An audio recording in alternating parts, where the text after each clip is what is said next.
কেউ যন্ত্রণা দিচ্ছে, চুপ হয়ে যান। কেউ অনেক ভালোবাসার পরও প্রাপ্যটা দেয়নি, চুপ হয়ে যান।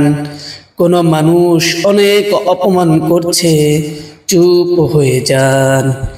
কেউ ঠকিয়ে গেছে, চুপ হয়ে যান। কেউ আপনাকে নিয়ে তুমুল মিথ্যা দোষারোপ করছে, চুপ হয়ে যান।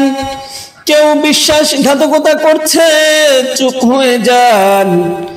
এমন নীরব হয়ে যান, সে মানুষগুলো যেন আর কখনোই আপনার শব্দ কিংবা ছায়া না দেখে। মৃত হয়ে যান তাদের কাছে, প্রতিজ্ঞা করুন আর কখনোই ঘুরে তাকাবেন না। শুধু এই প্রতিজ্ঞাটা করতে পারলে আপনি কষ্ট পাবেন না। এই যে নীরবতা আপনাকে দম বন্ধ করা আর্তনাদ দিবে, কিন্তু অপর পক্ষকে দিবে আফসোস।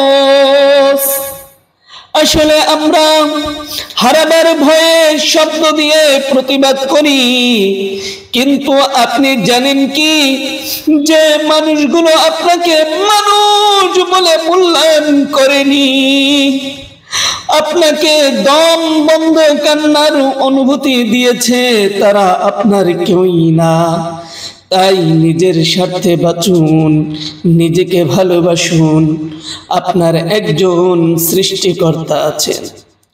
সকল দুঃখ কষ্ট চাওয়া পাওয়ার কথা সৃষ্টিকর্তাকে বলুন, তিনি সব কিছুর সমাধান করবেন ইনশাআল্লাহ।